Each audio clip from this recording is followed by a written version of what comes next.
Hapaday and good morning. The oversight hearing conducted by the Committee on Land, Environment, Housing, Agriculture, Parks, and Infrastructure is called to order, and the time is now 9:03 a.m. Today's date is Thursday, March 19, 2026. The notice of this hearing was disseminated to all local media outlets on March 12, 2026, with the second notice provided on March 17, 2026.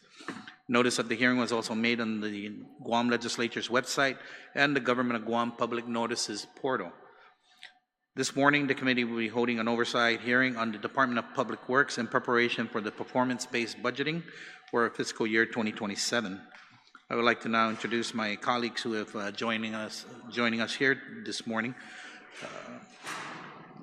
The Vice Chair of the Committee, Senator Duenas, Senator Terlahi, and Senator Barnett. Thank you for being here this morning.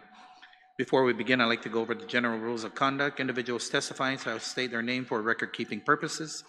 Discussions shall be confined to the substance or nature of the agenda. Personal inference as to the character or motive of any senator or individual testifying is not permitted. The chairperson of the committee may order the removal from the hearing any member of the legislature in Guam who fails to observe proper decorum pursuant to the 38th Guam Legislature Standing Rules. Any violation of this general rule of conduct will result in the removal. At this time, the committee will request that the Sergeant of Arms swear in members of the Department of Public Works to provide comment and answer questions from the legislature on the subject of this morning's oversight hearing, which is again the performance-based budgeting. Good morning, Mr. Director, and thank you for being here this morning. Sergeant of Arms, please. Under penalty of perjury, do you affirm that any and all information you provide today, whether it be verbally, electronically, and in writing, be the truth, the whole truth, and nothing but the truth? The chair is under oath. You may proceed. Thank you, Sarge. The Department of Public Works is responsible for providing 5 major essential services: public safety, transportation, highway maintenance, government-wide support, and capital improvement projects. Its mission is to provide a safe, smooth, and high-quality roadway system, an efficient, reliable, and safe school bus transportation system, a process that ensures the public safety through proficient review and examination of all building permits and applications, the administration of the construction and maintenance of all government buildings and capital projects, all within the efficient and cost-effective manner. During our discussion this morning, the committee aims to confirm DPW's readiness for performance-based budgeting by focusing and understanding the department's needs. And I believe that, Director, we said that we will be focusing that on the abandoned vehicles and the building permits for the performance-based budgeting, correct? Yes, sir. Thank you, and you can go ahead and proceed with your testimony this morning. Okay. Thank you very much, Senator. I apologize. I was in my office. My name is Vince Ariola. I'm the director at the Department of Public Works. There must be a bug in our office because the other 2 deputies are down and out. I've got a little bit of cold, but no, we're going to do this. I'm excited to be here and see what we can do to improve, of course, the abandoned vehicle collection and building permits. I apologize because I was at my desk reviewing the thing, and my staff came in and they said, what are you doing here? He said, I'm reviewing the presentation. I'm not until 2 o'clock. They said, no, you're at 9. And so I apologize for being late. They are making copies of our presentation.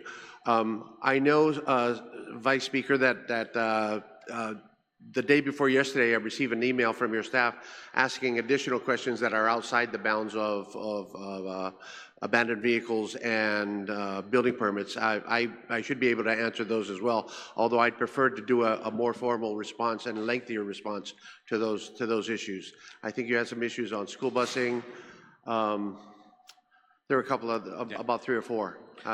Definitely, and what we'll do is we'll keep it to the abandoned vehicles and the building permits. And the building permits. Yeah. As the vice chair of the committee and also the chair of OFB had already, I guess, met with the department on the performance-based budgeting prior. Correct. And that you guys were going over this, so we're just having now this oversight in the right. The 2 and I appreciate issues. that at least for now, yeah, definitely. we can just focus on those 2 divisions, because I think if we were going to focus on the entire DPW, that would really be a huge burden for the staff and everyone. But I think where we stand right now, working on building permits and the abandoned vehicles is certainly, it's doable. It's a lot of it, as you'll see in my presentation, a lot of it is based on additional funding and probably personnel. Right, right. Thank you. And the chair, the vice chair would just say a few comments on it. Yeah, just for our listening public, as we open, Mr. Chairman, first of all, I want to thank you, Vince, Director, as well as your entire staff that has come to OFB to discuss performance-based budgeting and our rollout. And just for the sake of those who are listening and for our senators who will be asking questions, and the reason for this presentation really zeroing in on the areas that we decided to was because it's a voluminous process to go through performance-based budgeting. We had some back and forth with the implementation, and when we came together, we decided the high touch points with regard to public works, and we know that a lot of the feedback that we get from the public, as well as many public hearings with you, Director, commonly the issue comes down to permitting, as well as junk cars, abandoned vehicles, that the public has a lot of concern with. And so we thank you for preparing that. We will expand as we go forward, but just want the listening public to understand that these were selected as very detailed performance-based budgeting presentation because of their impact on our community. Thank you, Mr. Chair. Thank you, Vice Chair. What we're going to do is we're going to take a 1-minute recess just so that we can get the presentation and we can just follow along. All right. Okay, so Thank we're you. in a 1-minute recess. Thank you. Thank you, Senator.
The committee is called back to order, and we'll go ahead and start now with the Director's presentation for the Department of Public Works. Thank you, Director. All right. Thank you very much, Senator. Again, my name is Vince Ariola. I'm the Director at the Department of Public Works. We're very pleased to be here for this oversight hearing regarding our performance-based budgeting in 2 areas of the department, mainly building permits and abandoned vehicles. As I move forward through my presentation, we'll talk about our statutory mandates, obligations, unfunded obligations, and of course the building permits and abandoned vehicle divisions. If you'll see on page 3, we have a number of statutory mandates. These are just a few of them that we researched. I think when we came down to it, we have a total of 62 separate mandates on DPW. I didn't list them here, but that's what we've come up so far that we believe impact DPW.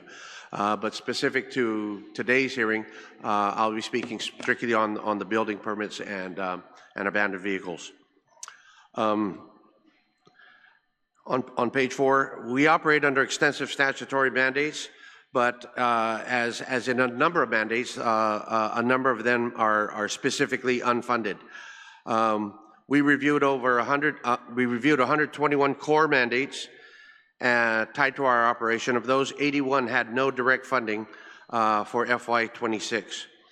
The largest unfunded cluster is in building permits and licensing, building zoning, inspections, certificate of occupancy, and unsafe structures. Under abandoned vehicles, would be specific to investigations and enforcement functions. We do have legal obligations like any other department or agency, whether or not the budget provides direct and sufficient operational support to fulfill them. Now I'd like to go specifically and talk about the building permits and licensing. This is where we stand currently. We've got administrative staff, we have our inspectors, and we have our customer service reps. Basically, there's 10 individuals that operate this, the building permits. That's just on the DPW side. We also have representatives from Guam Fire Department, EPA, Revenue and Tax, Land Management, Agriculture at times, but those are primarily there during typical work days. One of the issues that typically comes up in all government budget processes is the ability to keep and attract qualified people. I don't need to, I'm speaking to the professionals here. We're pretty much like the bottom of the totem pole. We're actually the beginning where everyone wants to start with in terms of engineers. Unfortunately though, in like the last 2, if not 3 years, we've seen an inordinate amount of non-applications for anything engineer specific. And that's a real concern for us.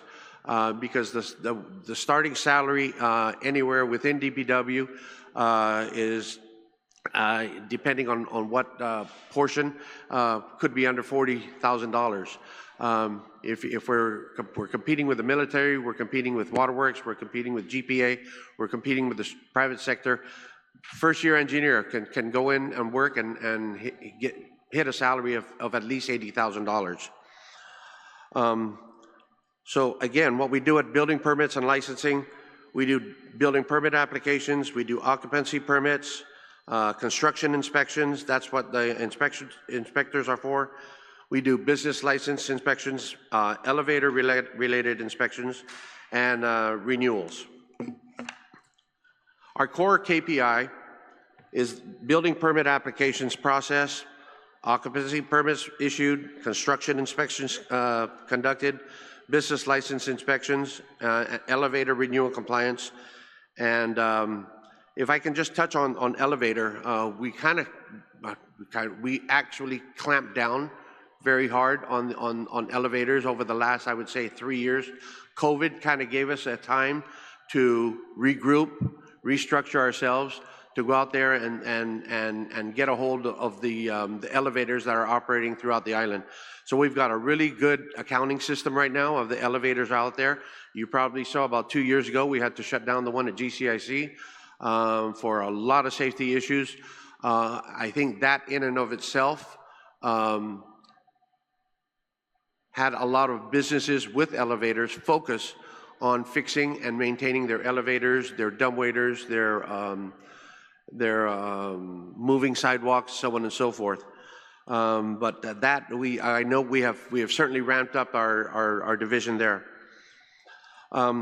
Additional KPIs that we're looking at is the internal review time, the permit turnaround time, and permit backlog rate.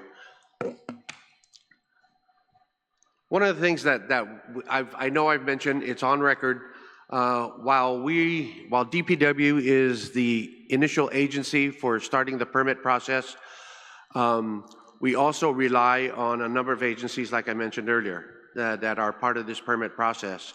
Land Management, EPA, Agriculture, SHPO, Guam Fire, Revenue and Tax, and a couple others.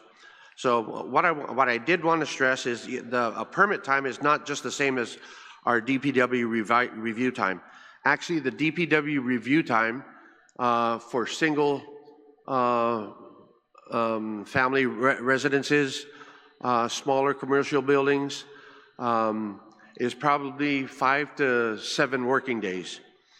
The single permit timeline often combines multiple touch points, however, many which are outside of DPW control.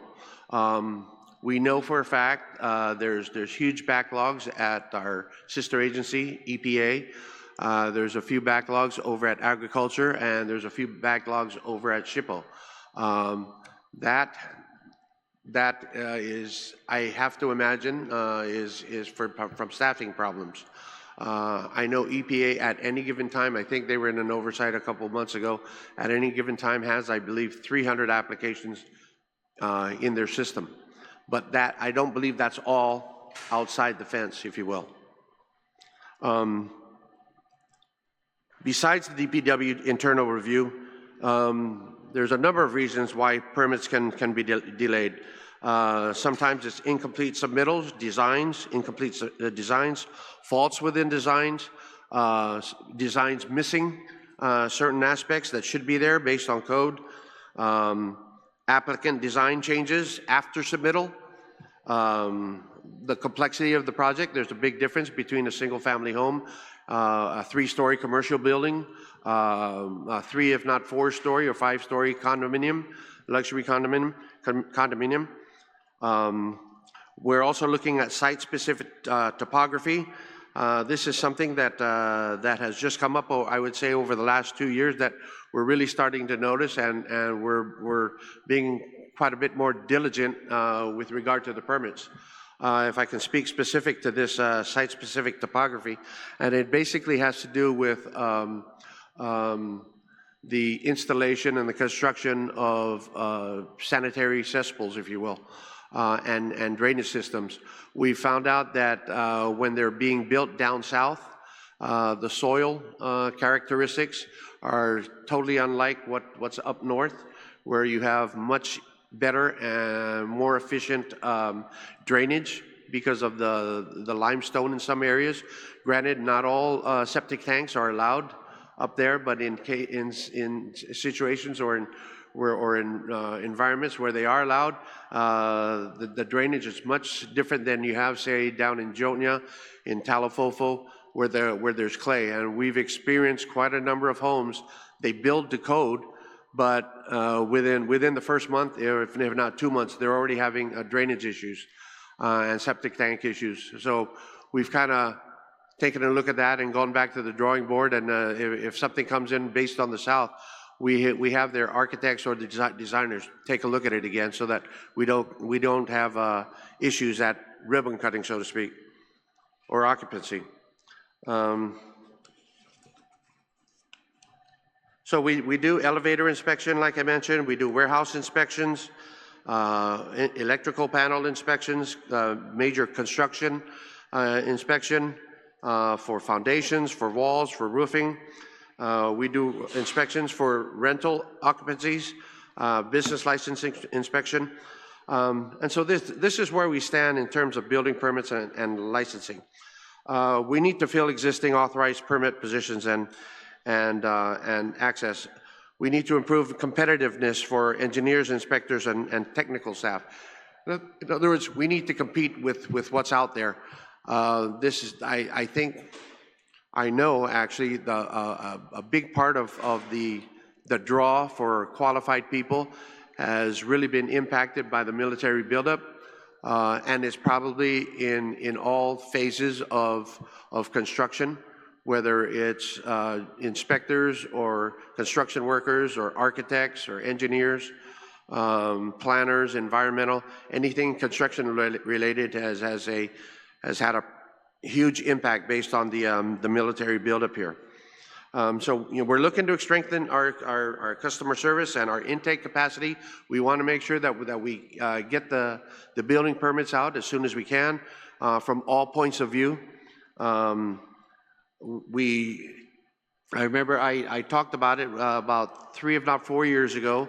One of our goals was to initiate and install a digital platform that would guide us in terms of our building permit process.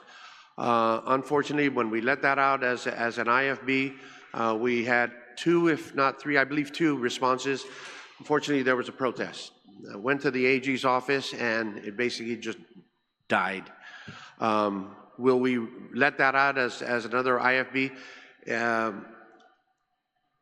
We're talking with Bureau of Statistics and Plans because they're a huge part of this. There's thought that maybe we can do it internally, just so that we escape the procurement issues that we've had. But the process there would be that the government, all parties involved in terms of building permit, would be involved in would have a first-hand look, on-time, real-time look at where their building permit is in the entire process. We unveiled and we saw a prototype of it. To my knowledge, it works perfect. It's exactly what we're looking for. Unfortunately, we had issues with the procurement. So where do we stand today? We are looking at either doing that internally or rebidding it out.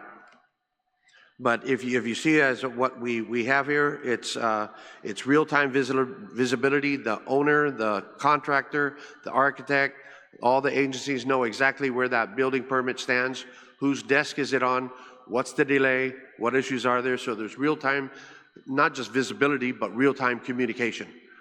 More often than not, we've always had, to a large extent possible, typical contractor says it's at DPW. It's the best way to blame a delay, right? Just blame the government. It's at DPW, it's at EPA. Then of course, every once in a while I'll get a phone call. Vince, can you follow up on this permit? We look in, the permit hasn't even been submitted yet.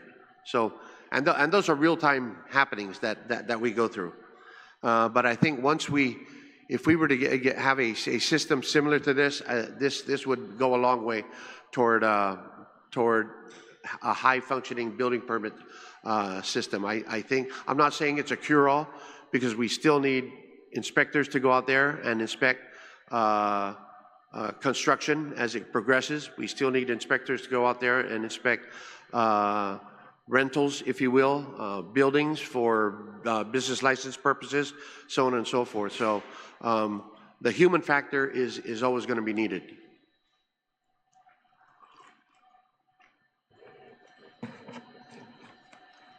If I can, I'd like to switch over now and talk to you about our abandoned vehicles. Before I begin, though, the abandoned vehicle law, I believe it's 3760 or 3780. I have it here somewhere. That was passed last year, and it mandated us to get into an MOU with the Mayor's Council. And I have to imagine it was to get into an MOU with Mayor's Council because they perhaps had the funds. When we talked to them, the information we've got was that they did not have the funds. It was with EPA. So we just recently got into an MOU with EPA. I think it was signed by their board and signed by us late January, if not early February. It's to the tune of $2 million. We have a procurement process that's ready to be released. It's on my desk as we speak. And the concept there is that we will put out an RFP for an IDIQ for a number of providers that can handle abandoned vehicles. In our market research that we've done, we've identified 4, if not 5, that are able to handle abandoned vehicles. We know of 2 that can handle abandoned vehicles in whole. In other words, they can take the vehicle one shot, wherever it's at, whether it's at a staging site behind DPW or it's on the side of the road, they can take it whole and dispose of it in a barge and just take it off island.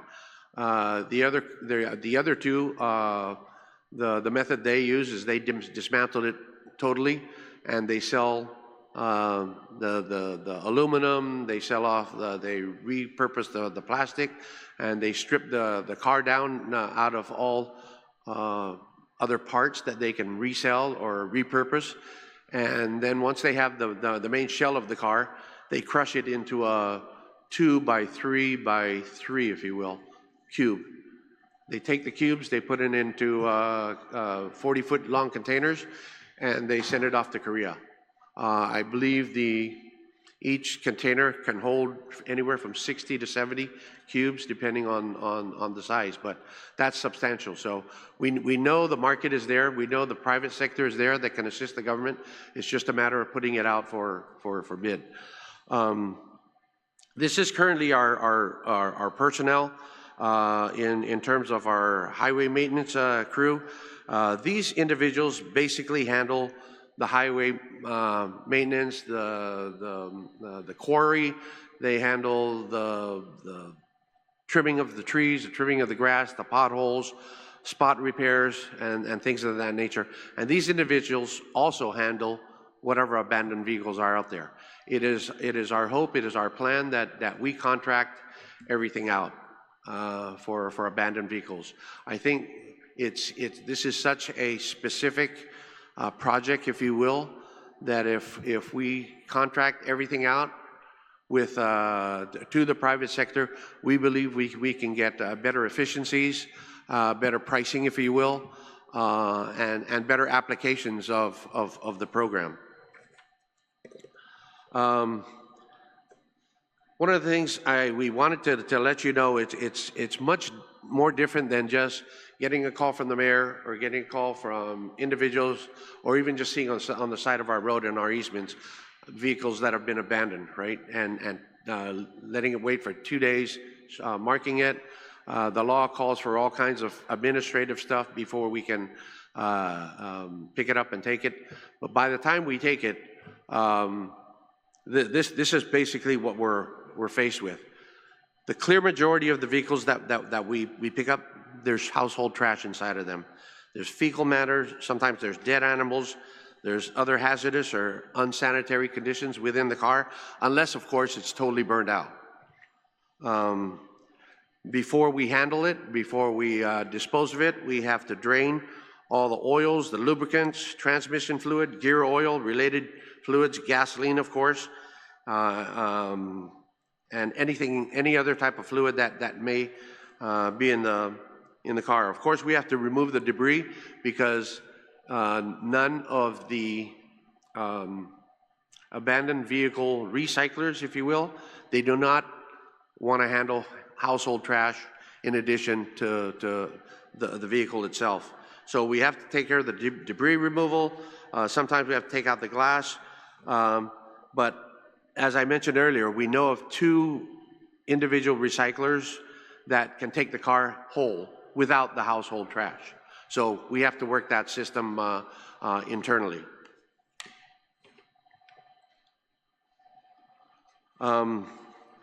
If we look at, and that was just on the abandoned vehicles, but the reason why I wanted to talk about our highway maintenance is because if we start deviating from taking away from our core mission, or one of our core missions, which is road maintenance,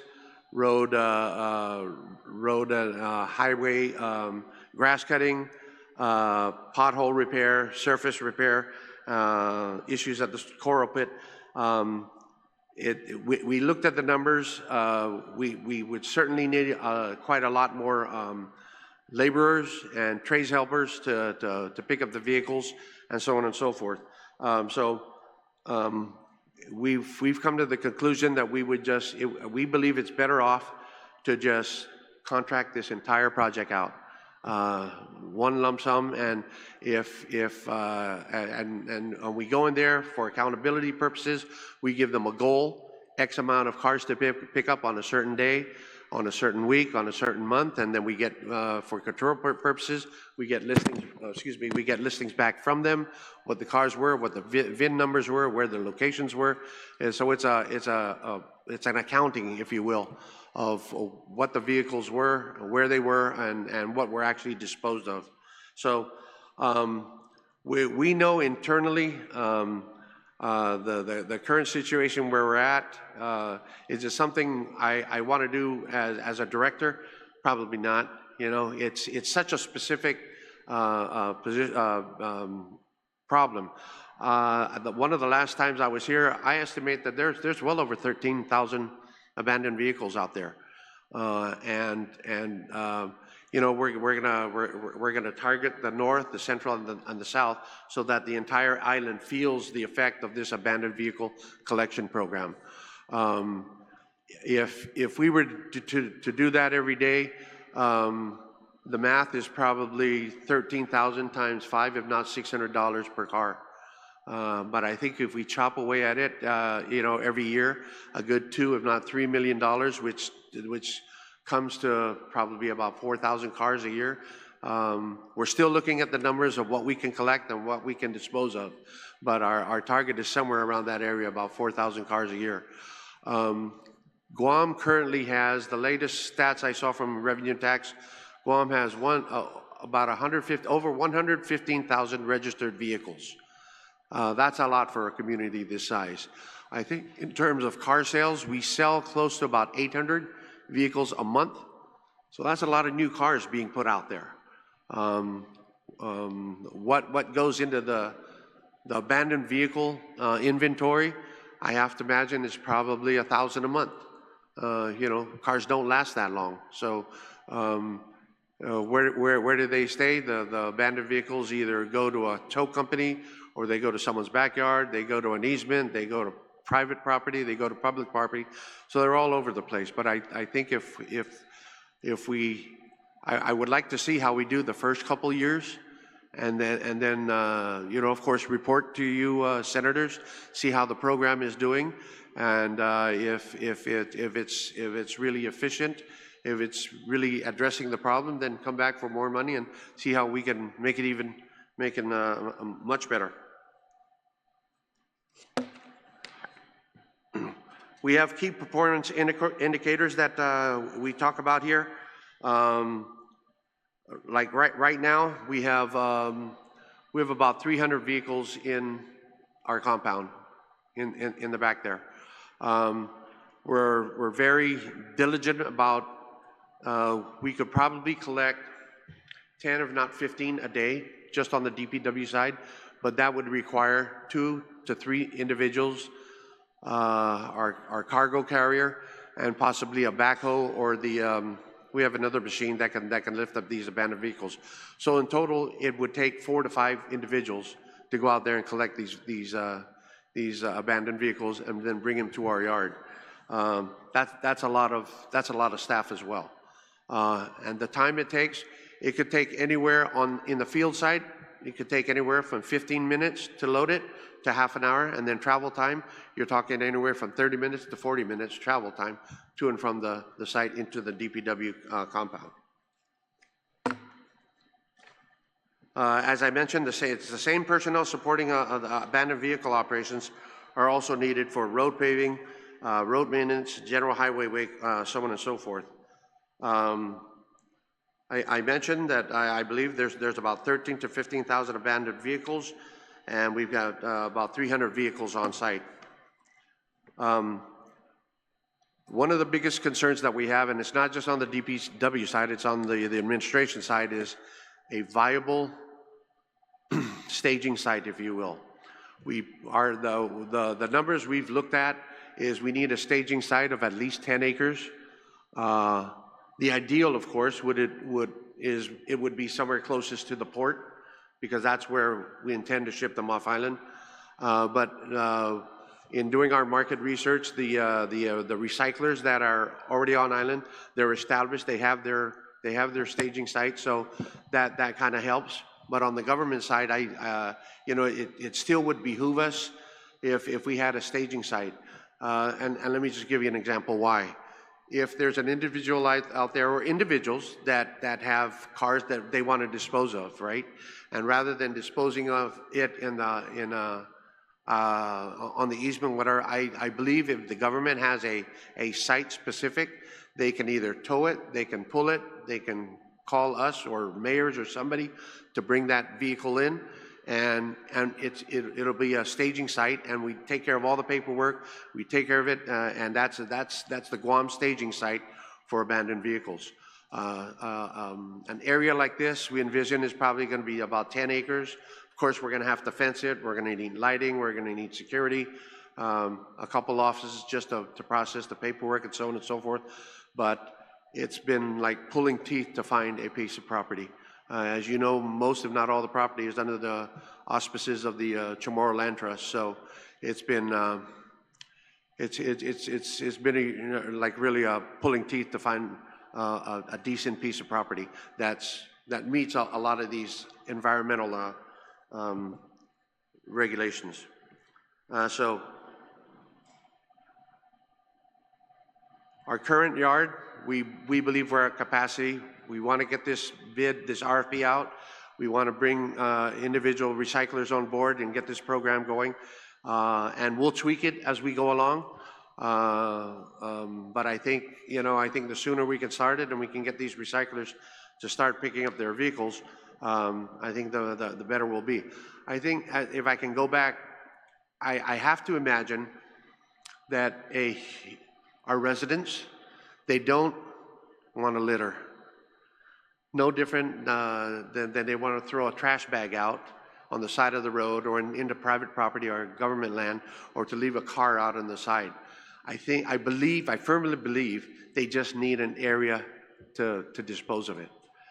Free, probably. We can take some of the money and that we get from EPA, because as I understand, there's quite a bit of money in that abandoned vehicle, and we use that fund to operate the abandoned vehicle project. But I have to believe that these individuals with junk cars, abandoned vehicles that are no longer, that are 10, 15, 20 years old, I firmly believe if we give them a place to bring it, they will bring it. Could be 40, could be 50%, but that's 40, 50% that we're not going to get on the side of the road. And so when I talked about it, contracting, we believe it's the most realistic path. We could expand the processing capacity. We could reduce the backlog faster, better accountability, if you will. And I think it'll be, we've had previous projects where we enlist the assistance or the contractual assistance of the private sector. And so let's see what they have to offer. And they're experts in the field of recycling. We are not. So what we're looking for is we're looking for funding. We already have the $2 million from EPA. We'll see how far that gets us. Staging capacity is a big issue for us. Of course, we have environmental compliance and operational coordination. You'll see some pictures. This is basically what we have at the back of our yard, and this is just a real small snapshot of what we have there. So we want to make sure that we have dedicated funding for abandoned vehicle operations. We have contracted collection and disposal capacity. We have a compliant staging and processing site. That, I believe, is going to really move this program forward. Equipment support.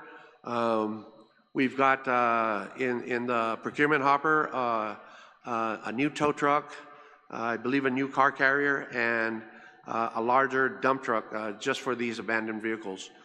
Because I think in certain respects, we're going to have to assist in some way or another the collection of these vehicles. That is all I have, Senators, for the building permit division and the abandoned vehicle project. I'd be very happy to answer questions as much as I can. Thank you very much. Thank you, Director Arreola, for your presentation this morning. I'll go ahead and open up the panel to my colleagues.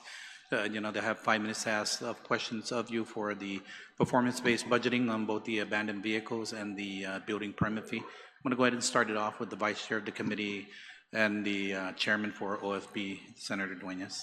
Senator? Mr. Chair, and thank you, Vince. This is in a few weeks after we've met. This is actually a nice presentation and the detail that we don't normally see in the budget process, so thank you. I'm going to go straight to the main point because I know this is always going to be a point of contention, and we'll talk about this in your actual budget hearing. But you discuss the 121 core mandates, and of those 81 not being no direct funding. So my question to you bluntly is it based on your request and the final actuals that you got in your budget? No, it's not based on our request. We're going to have to go in there and coordinate, if you will, see what's actually in the budget, what's not. This was a audit, if you will, of what we did, and it was very surprising to us. I thought there was maybe 10 or 12 laws that were out there, but when staff did the research, we came up with these numbers. Some of them are probably many years old. Probably some of them might be applicable. Some of them might not be applicable. So we're going to have to take a look at them and see what applies. We know, you know, this is the first time for us to do performance-based budgeting. So if this does go through, you know, we'll be as diligent as we can to make sure that the processes are correct, so that the funding is correct. We know exactly what's going to be expected of us, and if we can't do all 121 mandates, then we can at least start somewhere. And I think that's why I keep mentioning, I think this abandoned vehicle project and then the building permit project is probably a good start. One of the things I forgot to mention, and we had the audit, right? We just got audited for the Village Street program. There was an assessment or a study many years ago, and I think it called for $700 million to take care of all the village streets. In today's number, trust me, that's $1 billion. Do we have $1 billion to do all the streets? Absolutely not, but we can chip away at it. And I think that's what we need to do here, which is, I think, what we're doing in a lot of respects in the village streets. During COVID, we had, I think, during several fiscal years, we had a $9 billion appropriation. We had $10 million. We used some ARPA funding. I know every year we do get $2 million, but, you know, and you could see, I'll stand on my record, we do a lot of paving out there. And we're hoping for the same. But I just wanted to bring that up. When that audit came out, that's a perfect example of performance-based budgeting. The audit tells you right there, this is what you should be doing.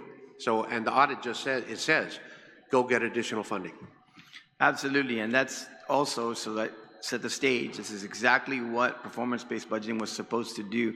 Right here, right now, your analysis internally and to discover that is to go in now and comb through and find out what are maybe outdated mandates, things that you don't need to be doing anymore, or that may have become a cross responsibility between other agencies, as you mentioned, in deliverables that sometimes are beyond your control.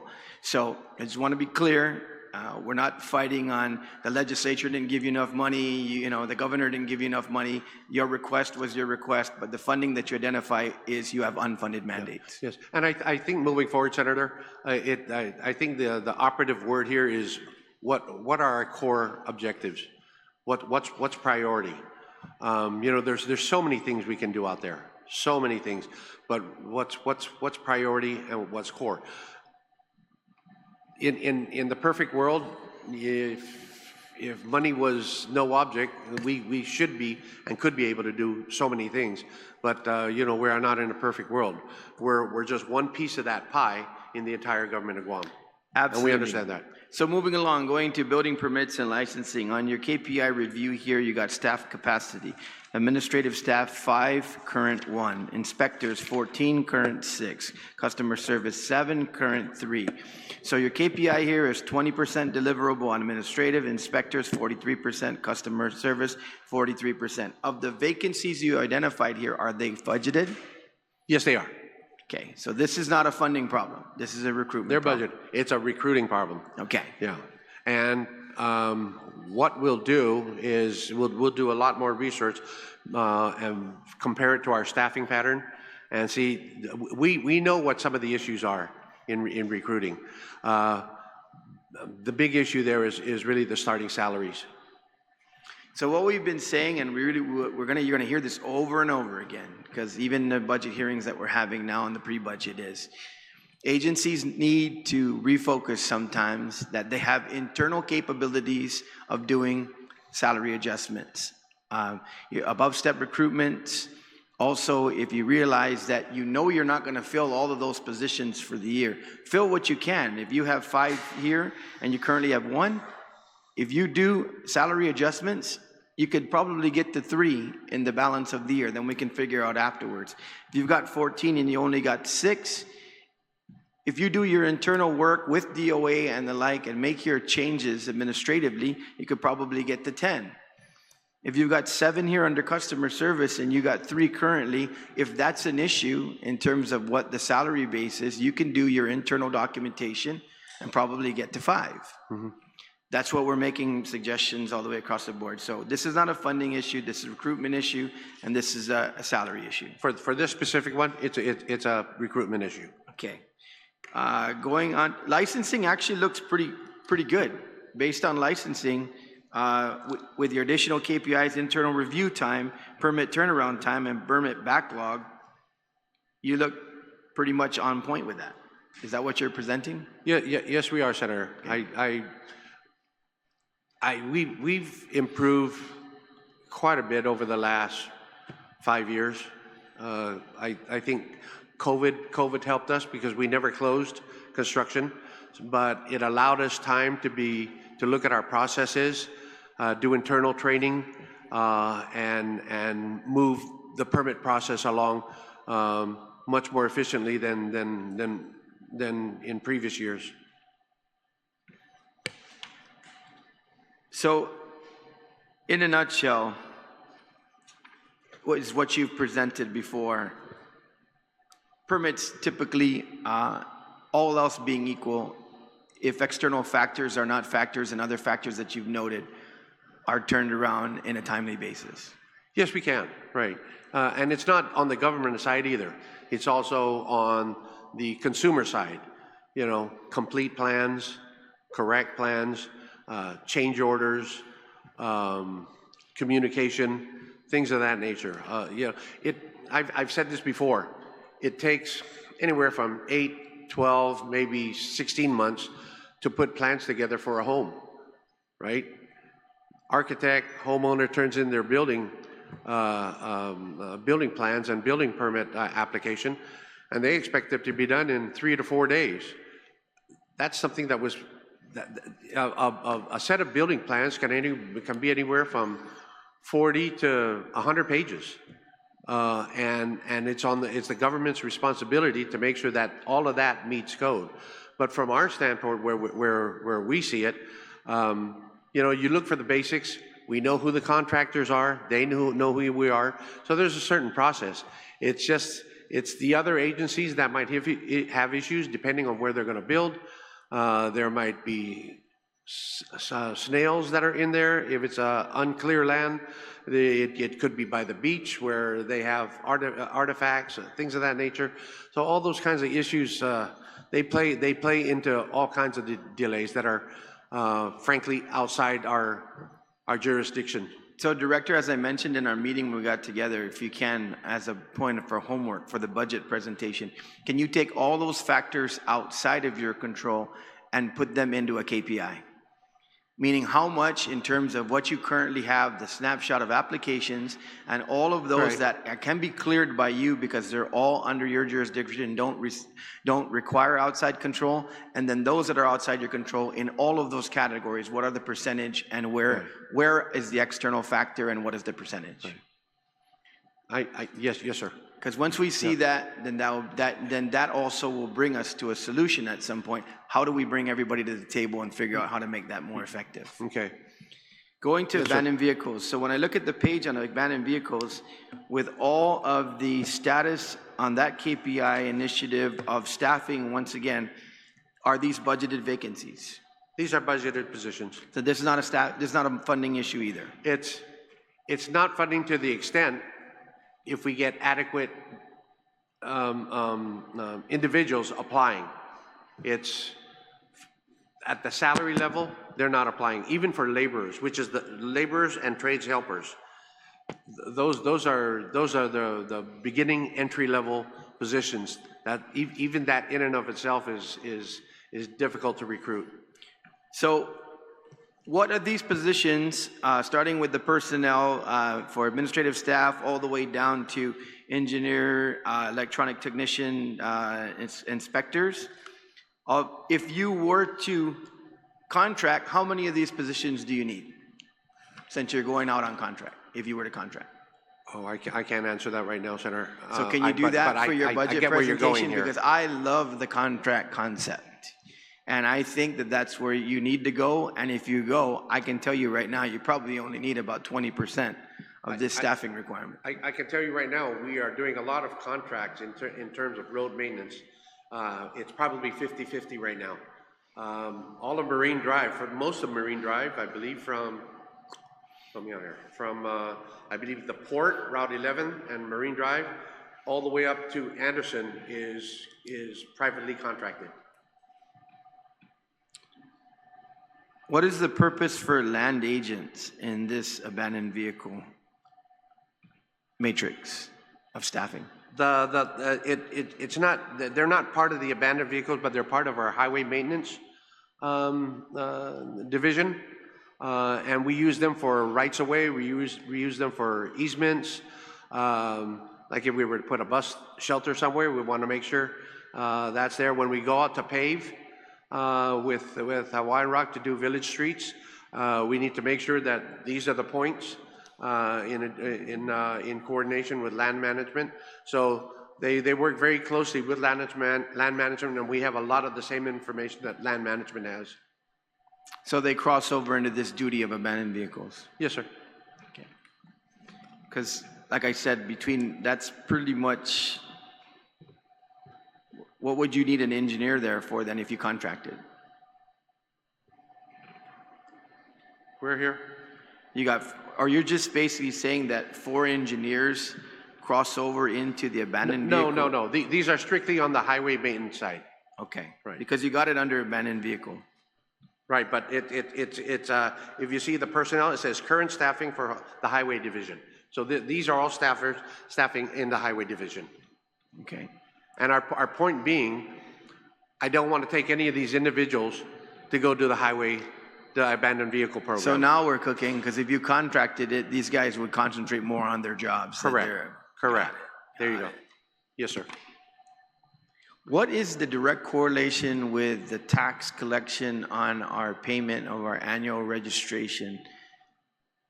And what is your access to that funding source for this purpose? Oh, I'll be honest. That is not in my lane. I basically take the money and I use it. But in terms of like the collection and what's in there, actually, Linda's, she's in the system. She handles that. But I can certainly get you the numbers and see what's in there. But I know there's quite a bit of funding in the abandoned vehicle fund. There's quite a bit in there. Because that really cuts to what most people think about and what most people are angry about. They're angry about going in and paying their registration every year and having that $25 or whatever else it is taken out for abandoned vehicle, and they have no idea where that goes. And now we're saying we have to contract with EPA in order to be able to get that service, or we got to get the funding from EPA to do either internally or contract it. And yet there's an actual fund, should be an actual fund that's related to the annual renewal of our vehicle registration. Yes, sir. Right. So for budget purposes, be prepared for that as well, okay? Yes, and sir. I'm gonna have Reverend Tax here on the 31st. So we'll go over that when Reverend Tax here is also, because they're identified for performance-based budgeting as well. And I think if you look at it, Senator, when you register your vehicle, it's either $25 or $27 a year, right? On an annual basis, that $25, $27, that's not going to get you anything. But if you keep the vehicle for 10 years, that's $250 that you've paid into the government coffers. If you keep it for 20, that's $500. There's your recycling right there. Absolutely, and there's thousands and thousands and thousands of vehicles. I think there's up to 60,000 that's estimated in terms of registered and on the road. And then that's not even considering just vehicles out there. 115,000 vehicles that are registered out there. That's okay. So that registered, you don't know if they're on the road or not, but I'm saying actively. So you do the math on that. It's a lot of money. Money's there. So we'll be prepared for that during the budget process. So let's finish out. I know that it's beyond your control, but it's within this structure of the performance-based budget line of questioning. If you contract, what are you envisioning? Because if recyclers are the ones that are going to be responding, are they going to use their own staging? Or are you talking about final staging prior to being able to ship? It is our hope that they will use they have a staging area when they either pick up the vehicles or we deliver the vehicles to them, or they pick up the vehicles from our yard.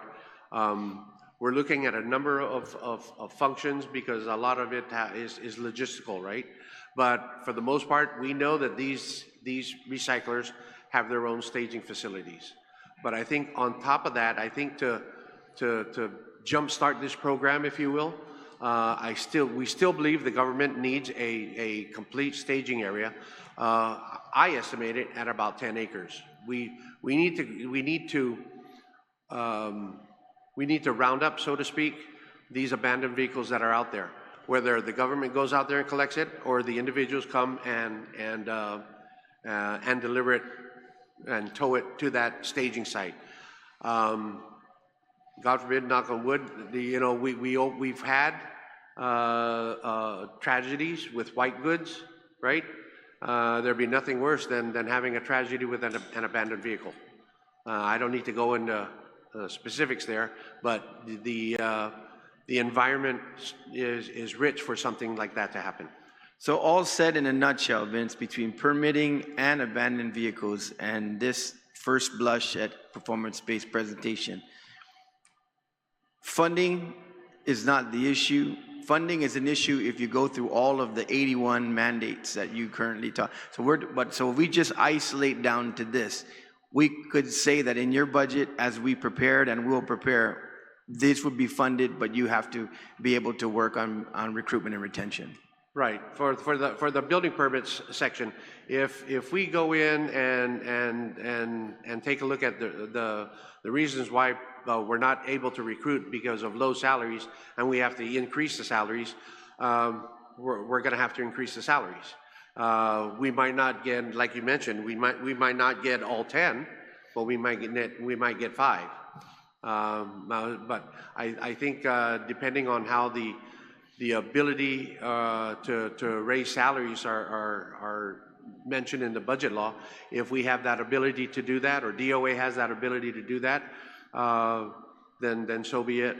On the abandoned vehicle side, because we strictly want to contract that out with the exception of perhaps a staging area that might need some startup costs, we already have $2 million. We'll see where that takes us over the course of the next 10 to 12 months. And if we need to increase that, we can increase that mid-year. Correct. Right. And I would prefer, personally, I would prefer a direct appropriation to DPW. So, Mr. Chair, that's where we're at with this. Essentially, we're trying to identify what are the priorities, what are the key performance indicators, and how do we vet what the agency is mandated to do, what may be outdated, but how do we make sure their core mission is accomplished moving out from there. So with that, Mr. Chair, thank you for the opportunity to provide some back and forth with the Director. Sidus Masi. Thank you, Vice Chair Duenas. I'll go ahead and move to Senator Chalahi for her questions. Thank you, Mr. Chair. Thank you, ma'am. I'm going to just register that I'm a little confused why we're only concentrating on these 2 areas for performance-based budgeting when you do have so many other mandates, including things that we're very concerned about. The busing, you are the lead for, as you put in your presentation, for all government construction projects. You are the lead for roads maintenance, which we're not even talking about in here, the coral pit, all of those things. So I think we need to talk about the metrics on all of those things. So I just want to ask you, so in preparing for performance-based budgeting, this is the metric that you're proposing that we use, that these are, when you say these are the targets, that's the targets that should be adopted? Yes, Senator. And we'll get into more specifics if this is the pathway that we're going to go to, and I need to know so that when it comes time for the budget hearing, you'll see much more clear specifics with regard to these 2 areas. All right, on the permitting, the electronic permitting, you said you went out twice for IFBs. Both times there was a protest. Went out just once. Oh, just once? Just once, but we had two proposals. Okay, and one was awarded and then protested? Then we had a protest, yeah. All right, and so what happened with the protest? My understanding, it went to the AG's office, and my understanding, it either died there, or it died either at AG's office, or it died at GSA. So does that mean you, as the contractor, DPW, agreed with the with the protests. So, It wasn't, we didn't issue the bid. It came out of, I believe, Bureau of Planning and Statistics. okay. Yeah. And, but that was years ago, It was a while ago. maybe Yes. at least maybe 3 or 4 years Three. ago. About Yeah, 3 years. and then, but nothing since. So Right. you're not planning to do that yourself? No. Okay. And then this thing about especially the engineer salary has been going on for decades. Why is that not just a desk audit and they acknowledge that this salary is too low to fill this position? Actually, Senator, we are preparing something like that. We probably won't have it in time for this budget session, but we're taking a look at all our engineers across the board.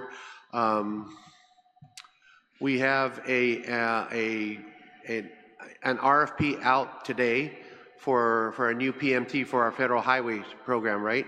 And so part of that, we'll take a look at, what we want to do is take a look at not just the spectrum of engineers within the federal highway program, but engineers throughout our capital improvement division, engineers in our highway maintenance division, and we might have a couple engineers in building permits. But we know that we are the starting totem pole for engineers in the government of Guam. But don't you need to address that with DOA? Of course we do, yeah. But so what we're doing is we're putting a package, an assessment and a report and a package, so to speak, so that we can present it to them and just say, hey, we're not getting the people that are coming straight out of UOG. They go to private sector, or they go to GPA or Waterworks. Most of them are going to NAFAC. We've Yeah. had them in here. The Vice Speaker had them all in here after graduation, and a lot of them are Yes, being employed NAFAC that has way. really stepped up in terms of their So, salary structure. Yeah, but I'm just saying, this has been going on for decades. This is something that I'm kind of surprised you're only bringing up to DOA's attention at this time. Okay, then that's the permitting system, and you're saying your target days, so we get that, and that, of course, you need to fill your personnel, but you're already budgeted, and it's just kind of hard for me to understand this recruiting problem you're having with customer service personnel and administrative staff. Even inspectors, I feel like, those have been advertised continuously and you can't get anybody? Right, sometimes by the time, there's so many factors. We could interview them, we select them, and right a day or two before, they take another job. There's just so many reasons out there of why we either bring them on board or we don't bring them on board. If we bring them on board, everyone's always looking for a higher salary level. All right. And some of them just want to get in the door. All right, again, I don't know how long that's been going on, but if that's a salary issue, then DOA should really be consulted, and they need to determine whether their salary structure is still correct or it needs to be changed, right? So the abandoned vehicles, you're operating this underneath the highway division. You're using highway staff, but you are getting the $2 million from EPA right now? Yes. Okay, so you've replaced the mayor's council from doing these jobs. You're now the one who's going to the mayor took the money and also contracted out with private companies to remove these vehicles from the sides of the road. And you're going to, and That was my understanding. Mayor's had it before. And you're Yeah. using the money also to contract with private companies? Correct. Right now, so you already are in a private No, contract. we are going to be in procurement probably within the next 2, if not 3 weeks. The procurement package is on my desk as we speak. So for the fiscal year, since the fiscal year began in October and that was switched to you, that we've never had that contract in place? A contract to remove the vehicles from DPW? Not with DPW, no. What we were doing was we were working on because when they passed 3760 or 3780, it didn't come with a funding source. It came with something to the effect that we do an MOU with the mayors who didn't have the money. So we worked with GEPA to get an MOU. We worked with their board. They had all kinds of requirements for us. We had to do a report for them so that their board could be very comfortable giving us the $2 million. So that was just consummated, I believe, late January, if not early February, the MOU. Okay, so And it's only for $2 million. That's the first. that's time. the amount that the mayors had been given as well, Right, so they yeah. were able to. We think we can do a lot better than that. All right, and then did I hear you correctly that it's 16,000 per car? The cost? 16,000. Oh, What's no. the cost per car if you, Our market research tells us it's anywhere from 400 to 600 per car. that's what you're expecting That- when you contract this out to be picked up, just to be picked up from DPW? To be picked up and recycled, Yeah. taken off of 600 per car. off the island. And so you expect to take care of 4,000 cars? Did I hear that correctly also? Under your, That's about the right number if we can start with that. well, is that what your contract says? I No, mean, your no, RFP no. or? The RFP, again, it hasn't been released, so I can't expand on that. Okay, so, sorry, say it again, 600 per car? Anywhere from $400 to $600 per car. Okay, and so you're saying, and that is recovered by that $25 recycling fee, the abandoned vehicles The abandoned fee vehicle fund, right. over a period of 10 years? Could be. Is that what you right. were estimating? All right. And so the target on what you put in your presentation for what you need in your highway division, is this with or without being assigned to remove vehicles as well? Or is this just the target for the highway division? Which one do you have here? I'm sorry. So, you put abandoned vehicles on the top, but you said this is the personnel for the staffing for the Okay. highway division, and then you have all these vacancies? This is just for current operations. This is for the current, not for the abandoned vehicles No, operation? This is current operations. All right, so yeah, that's what I think we were having some confusion. So right now, you have a lot of vacancies, right? Sorry.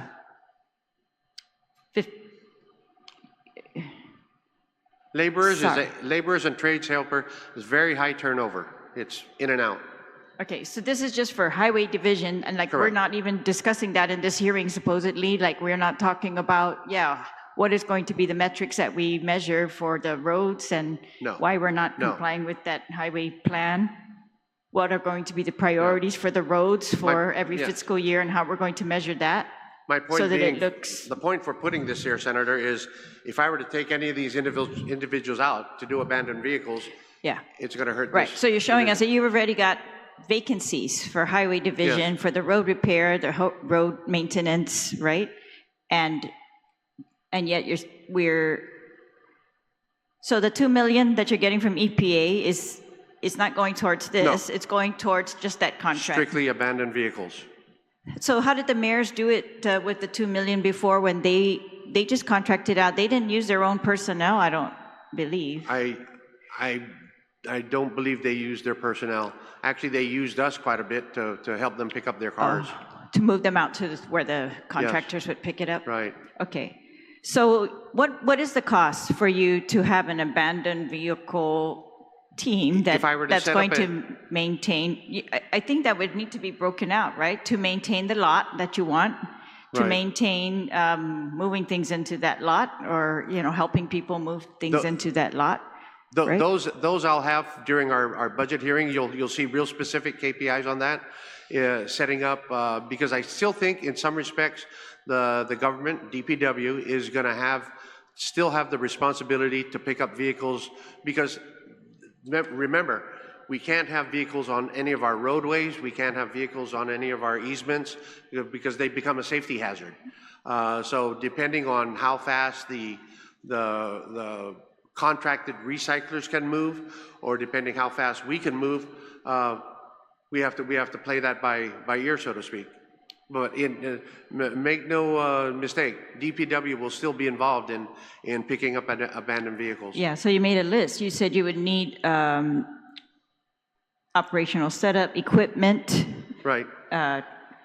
traffic flow and safety plan, storage and staging controls, processing and disposal procedures. I guess Your contract, so in your contract that you're preparing, who's going to be in charge of cleaning the vehicles out? The So that- recyclers will. Oh, so, Yeah, okay. and, and that's why we put it out as an RFP. A lot of it is going to be negotiated. They're going to come in high and say, if I have to go pick up the vehicles, if I have to clean the vehicles, I have to take it to it, I have to strip it, there's a certain price. If you bring me a vehicle that's ready to be crushed, that's, there's a different price for that. And I'm not saying all the vehicles, there's a lot of vehicles that have a lot of trash in them. There's a lot, like burned out vehicles. That's the easiest one. That goes right into the crusher because there's no fluids in there, there's no upholstery, there's no plastic, there's no rubber, it's all burned out. So that just goes right to the crusher. That should be, to me, that should be one of the cheapest abandoned vehicles to process. There's nothing to recycle there except crush it. And maybe in lieu of DPW having its own lot, there could be a lot at these places where people can take their cars as well? That's the thinking. All right, and so that's not here, but you're going to make proposals for that and show us the cost effectiveness of doing that versus doing it in-house? Correct. All right, and so you said you're deciding, I'm sorry, going back now to the permitting system, the electronic permitting system, and you say you're deciding whether to do another IFB or to do it in-house through BSP or someone else. When are you going to make that decision, and who makes that decision if you weren't even the one who put out the IFB in the first place? I think it's going to be a concerted effort between ourselves, all the departments, and BSP, and probably OTEC. If we have, that digital stuff, that computer stuff, that's really outside my lane, I admit. Can you tell me the reason for the protests? What did they complain about? I don't have that, Senator. Okay, yeah, I'm just concerned about the timing. So we're already getting into the next year's fiscal budget. You still have money set aside for that electronic permitting system? I believe so. So they intend to Right. go forward Yeah, with it wasn't spent. contract? All right. Okay, thank you, Mr. Chair. Thank you. Thank you, Senator. Thank you, Senator Terlahi. Senator Dueñas, you have a Yeah, I just follow-up on- wanted to address this one more time, and so, because I should be more clear. So the reason why, and the director will concur with this, there was a back and forth, and if you look at the beginning of the iteration of the public law that created performance-based budgeting, there is a training required under BBMR as well as Office of Finance and Budget. Right now, Mr. Chair, Office of Finance and Budget is doing all of the training. And so when we met with the three agencies and we decided, and I did believe the director can concur, to concentrate on high touch point areas, doesn't preclude them for doing the balance of their budget and performance-based metrics if they would like to, but because of the complexity and the training needed, the idea was that we would now move to preparing the agencies and understanding performance-based budgeting and the training required and the matrix for it, so that going forward, our expectation will be subsequent to that if it's the desire of future legislatures and the new administration to continue. But the reason why the focus was put forward was because the training requirements were very extensive. Do you agree with that, Vince? Yes, sir. We don't want to get into this.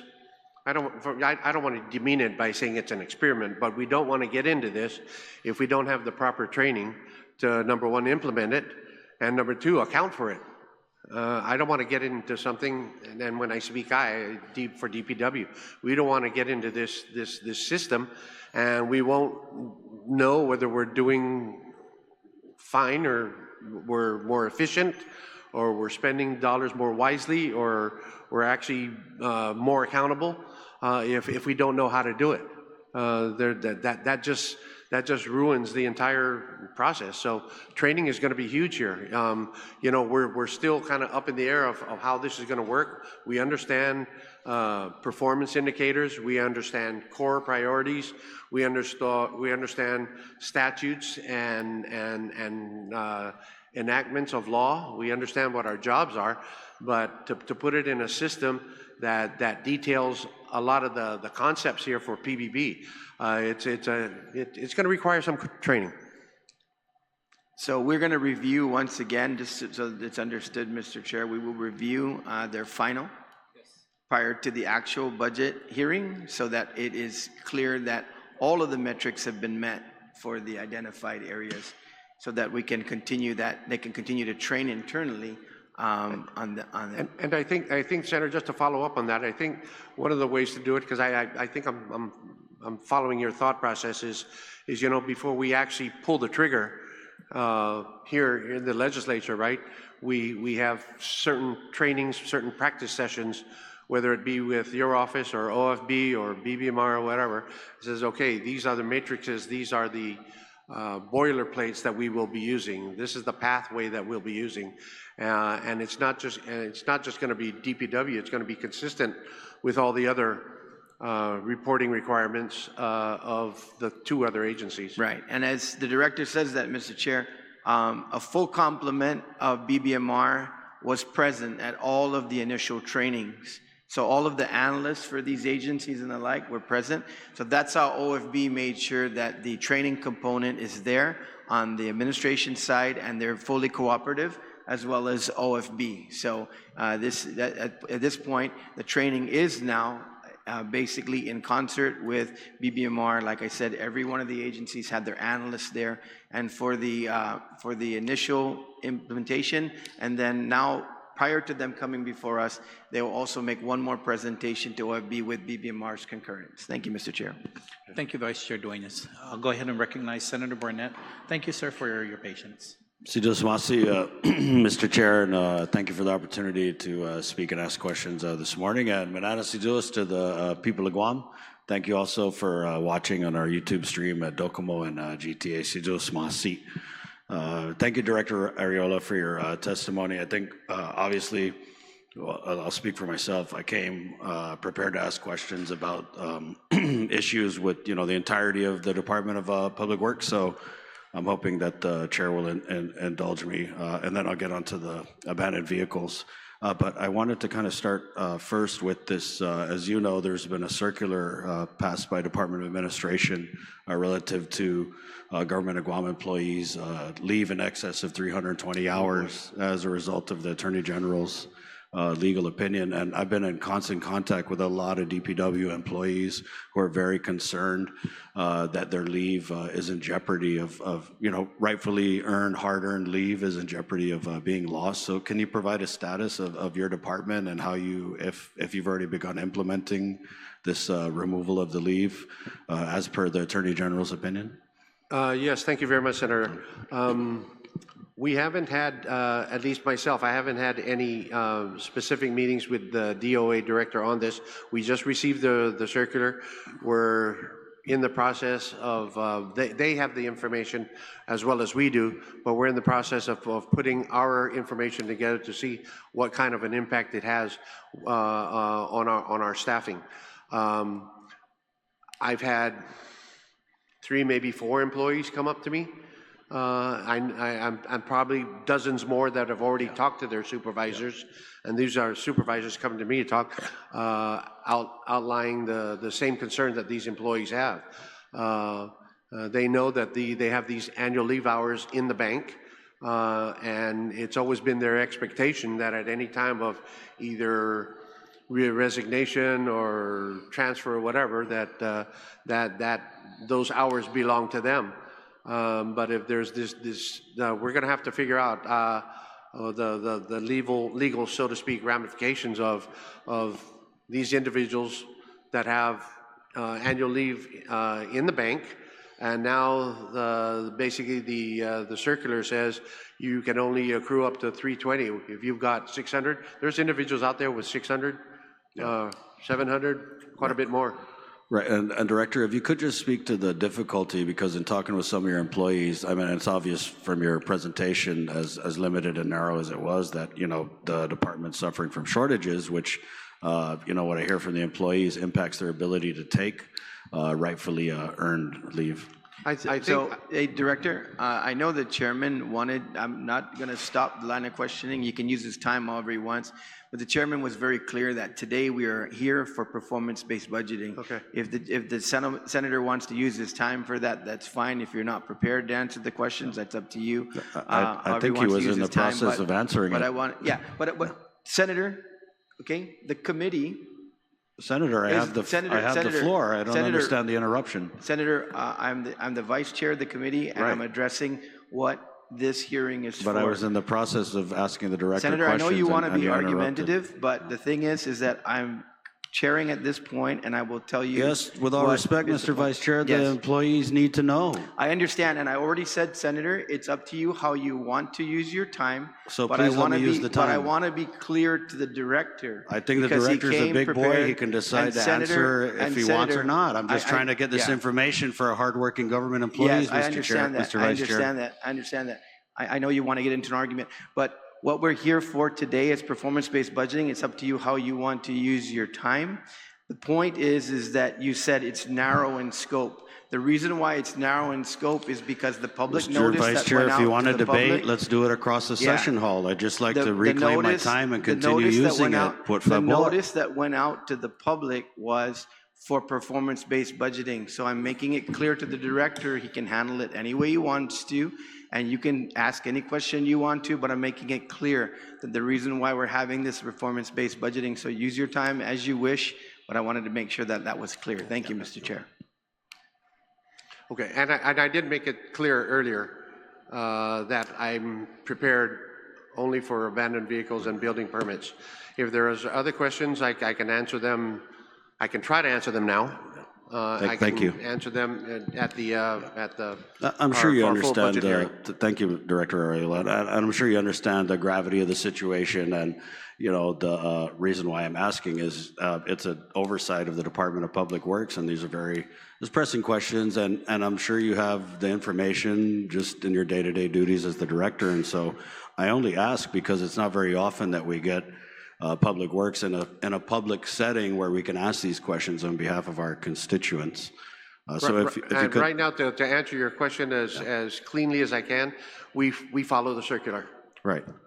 And that's administrated by DOA. Could you just kind of speak to the challenges some of the employees have in taking that leave in a regular process because of the shortages in staff, et cetera? We won't have the full ramification of challenges until we speak to the employees, we speak with the supervisors.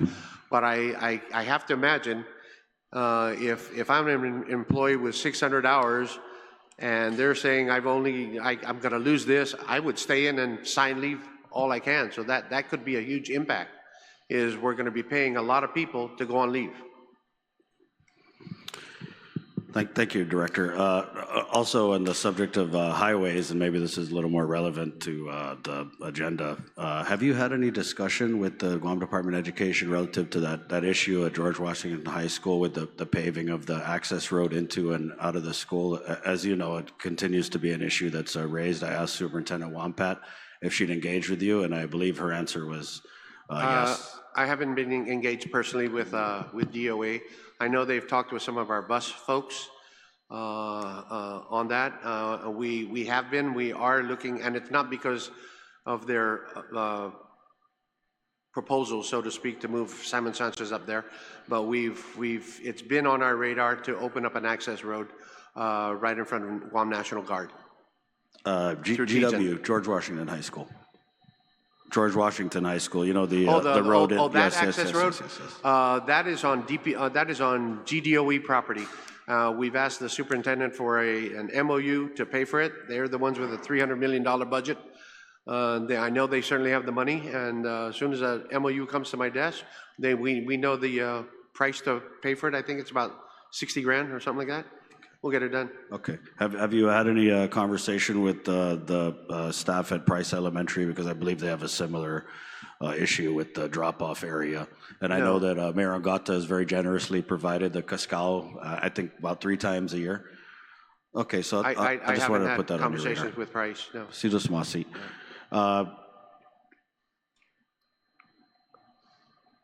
Is there a status on the acquisition procurement of new buses for the bus operations division?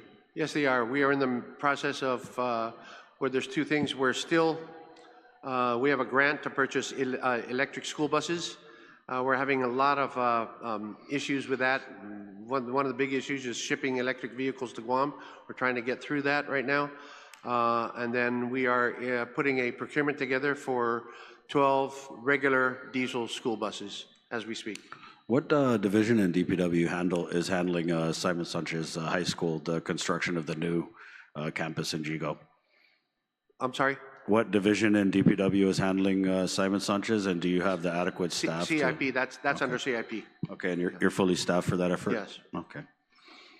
Are you able to, relative to the permitting, because I had some constituents call with a concern about the American Grocery up the road. I know it kind of looks like it's been ready to open for a few years. Is there an issue with the permitting or that you're aware of? No. I just asked that same question maybe 2 months ago, but they're about ready to open. I think they might have had some issues with equipment.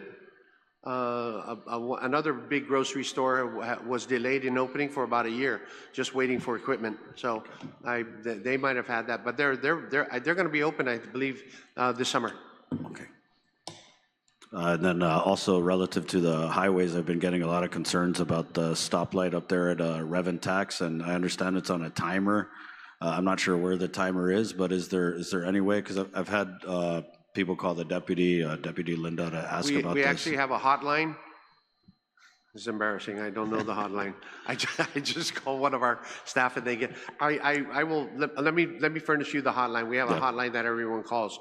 But in addition to that, all the traffic signals on Guam are due for replacement. We already have a contractor identified for that through a procurement process. All the and that's coming from a federal highway grant to replace all the traffic signals and traffic signal control boxes. So the issue there is that that the timer's underground and it's not accessible? A lot of them were damaged during Mawar. Okay, yeah, because the concerns we get from the constituents is that it's turning red at 5:30 in the morning when there's no one coming out of that. Right. Okay, so that's on your radar.